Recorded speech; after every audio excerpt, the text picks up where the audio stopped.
नवराता, नवरात्रे, 9 nights.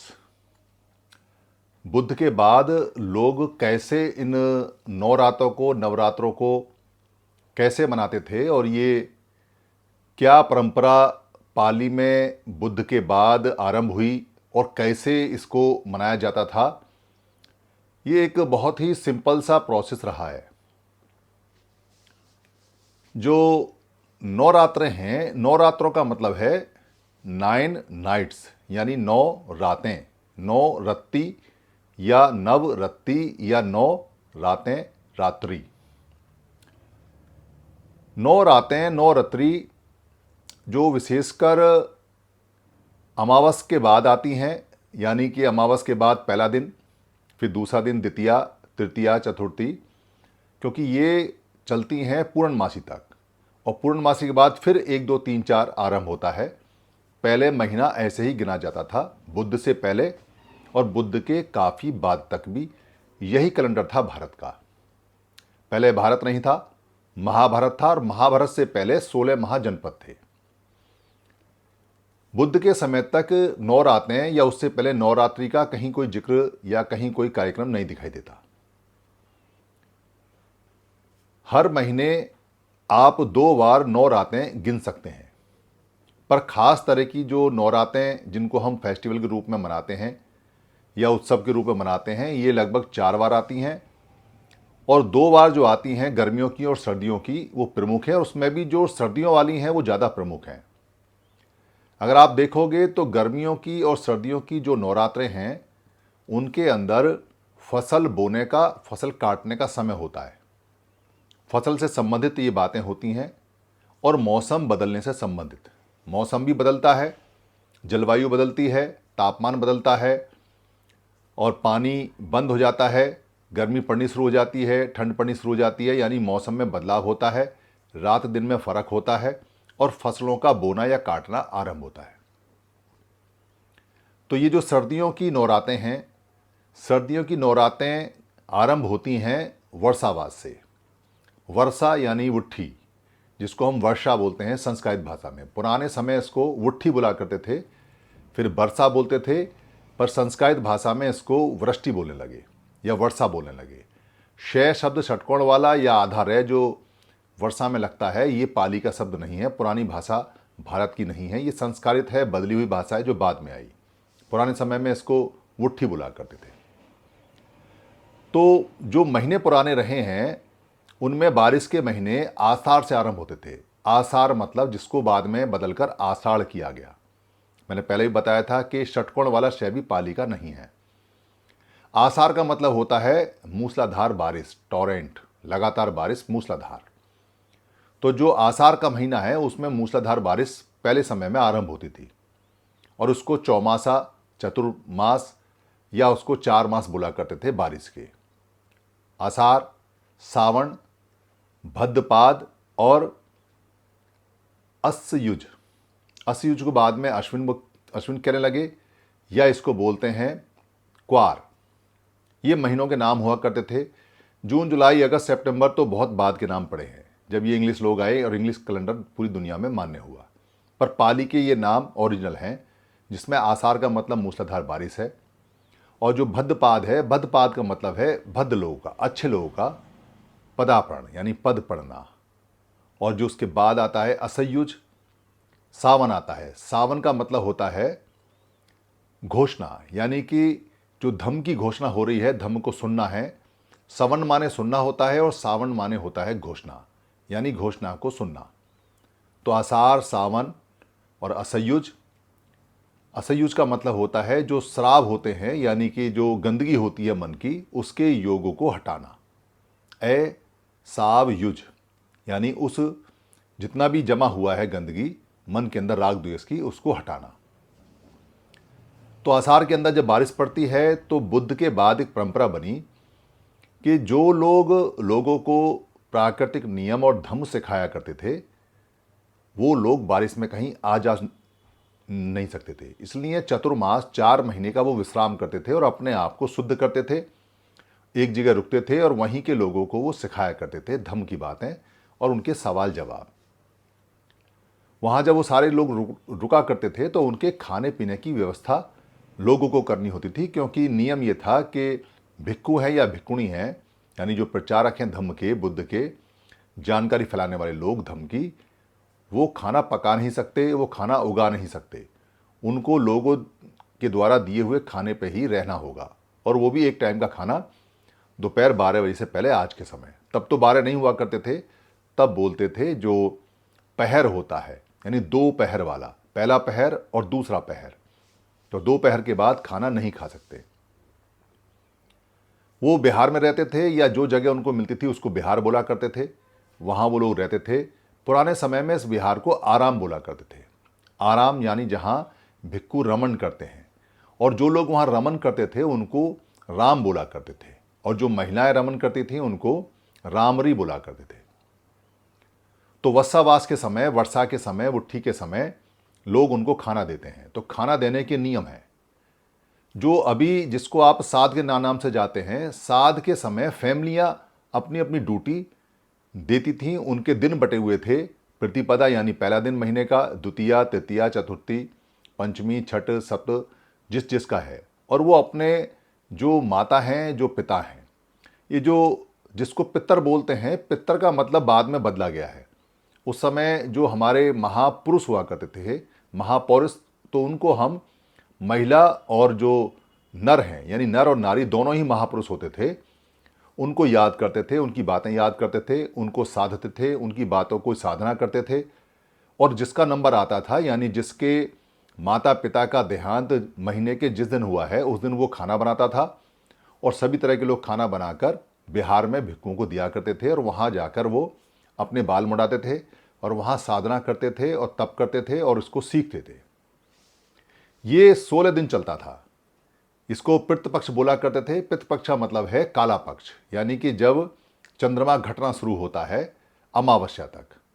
तो जो पितृपक्ष की यानी पितृपक्ष की, पितृपक्ष की जो पहला दिन होता था उससे लेके और 16वें दिन तक जो आरंभ होता था पूर्णमासी से लेके और अमावस तक, तो ये चलती थी भद्रपाद, यानी भद्रपाद का जो पूर्णमासी है तब से आरंभ होके, और जो असहयुज यानी अश्विन माह की जो अमावस्या है वहाँ तक ये चला करती थी 16 दिन। उसके बाद में आरंभ होता था सफ़ेद पक्ष, श्वेत पक्ष। श्वेत पक्ष का मतलब है जिसको हम शुक्ल पक्ष या शुक्ल पक्ष बोलते हैं। शुक्ल माने सफ़ेद। जब चंद्रमा धीरे धीरे बड़ा होना शुरू होता है और चांदनी रात सफ़ेद रोशनी फेंकती है, उसको सफ़ेद पक्ष बोलते हैं या शुक्ल पक्ष बोलते हैं या शुक्ल पक्ष बोलते हैं।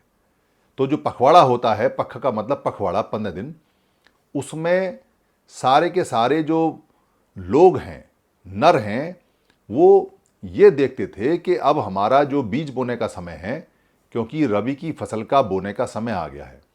रबी की फसल अक्टूबर और नवंबर में बोई जाती है आज के समय। उस समय ये परंपरा थी कि साधना के बाद में, यानी श्राद्ध के बाद में जो समय है, उस 10 दिन के अंदर अपने बीज को जमा के देखा जाए। तो जो जौ हुआ करती थी, गेहूं तो बाद में फसल आई है, जौ होती थी या जो इस तरह की रबी की फसलें होती थीं, उनके बीज को डालते थे। तो पहला दिन जो होता था, यानी कि जो शुक्ल पक्ष का अश्विन महीने का, असहयुज महीने का जो पहला दिन है, उस दिन एक मिट्टी के बर्तन में मिट्टी डालकर और उसमें जौ डालकर, उसमें पानी डालकर उसको रखा जाता था। और अब साधना करने की बारी महिलाओं की है। तो महिलाओं को साधना करनी होती थी, विपස්සना करनी होती थी, धम्म सीखना होता था। तो धम्म सिखाने के लिए उनको सती माताएं आती थीं। सती माताएं जिन्होंने सती पट्ठान के कोर्स किए हों, जो सती पट्ठान में पारंगत हों, जो सती पट्ठान के बारे में जानती थीं, तो महिलाएं वहाँ आती थीं, वो सिखाती थीं। तो पहले 3 दिन जो होते थे वो बहुत दुर्गम होते थे। दुर्गम मतलब बहुत मुश्किल, दुर्ग एकदम। पाली में दुर्ग बोलते हैं और संस्कृत भाषा में दुर्ग बोलते हैं। तो जो इस काम को करती थी महिलाएं, उनको दुर्गा बोलते थे, यानी दुर्गा बोलते थे। तो पहले 3 दिन के अंदर बहुत ज़्यादा कष्ट होता था, क्योंकि लगातार साधना करनी है, आनापान करना है, सीखना है, बैठे रहना है, हिलना नहीं है। साधना बिल्कुल सती पट्ठान की दृढ़ है, आपने स्थिर रहना है, स्थिर बनना है, महास्थिर बनना है, तो आपने हिलना नहीं है। जो साधना है वो बिना हिले करनी है, तो 3 दिन बहुत ज़्यादा दुर्गम होते थे। इसको बोलते थे दुर्गम दिवस, यानी कि बहुत ज़्यादा कठिन दिवस। तो 3 दिन जब ये पार हो जाते थे तो फिर चौथे, पांचवें और छठे दिन सती पट्ठान, यानी कि जो सती की विद्या है, जो विपश्यना की विद्या है, जो सती का पाठ है, वो सिखाया जाता था जो महिलाएं होती थी उनको। तो चौथे, पांचवें, छठे दिन वो सती पट्ठान को, धम्म को सीखती थी। और 7वें और 8वें दिन क्योंकि वो सीख चुकी हैं, तो 7वें 8वें दिन जो सिखाने वाली महिलाएं आती थीं, सती पट्ठान की माताएं आती थीं, उनको कुछ संगदान देना है, उनको विदा करना है, और मंगल गाथाएं होती थीं। तो 7वें और 8वें दिन मंगल गाथाएं होती थीं और दान पारमिता पूरी होती थी।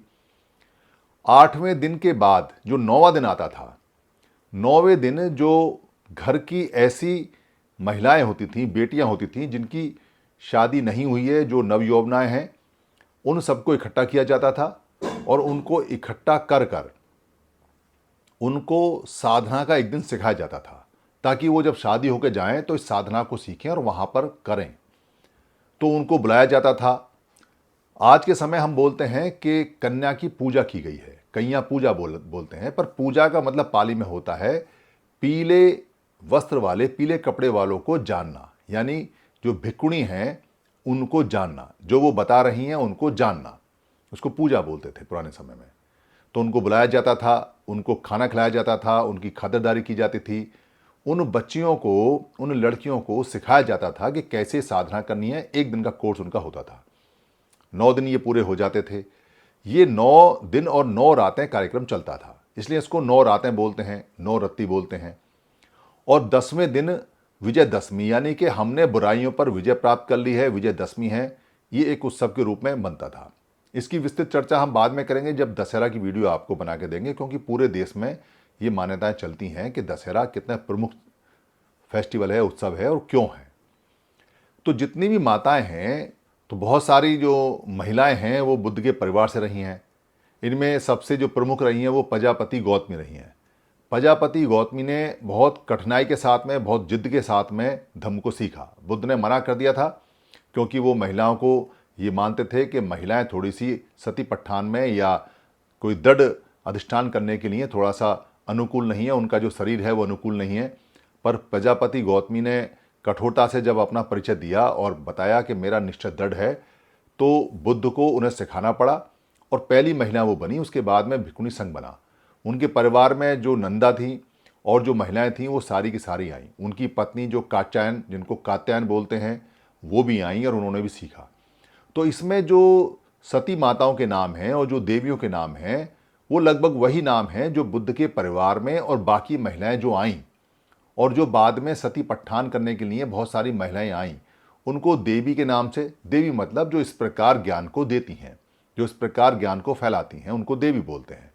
तो बहुत सारी महिलाओं के नाम देवी पड़े और वो महिलाओं के नाम संस्कृत कर्क में बदले गए।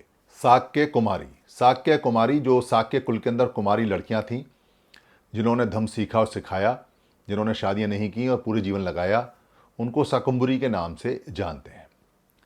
जो सील पुत्री रही है, यानी जिन्होंने सील को पालन किया, सील पर चली, ऐसी जितनी महिलाएं थीं उनको सील कुमारी या फिर बाद के अंदर उनको शैलजा या सीलजा या सील पुत्री के नाम से जाना गया, पहचाना गया।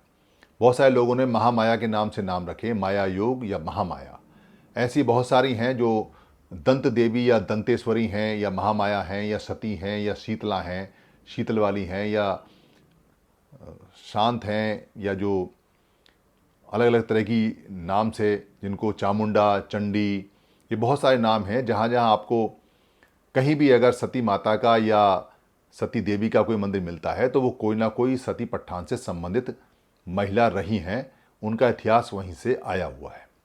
इस प्रकार ये जो नवरात्रि है ये साल दर साल आती हैं, हर महीने आती हैं, हर महीने हैं। कोई भी कभी भी इसमें साधना कर सकता है, साधना करके प्राप्त कर सकता है।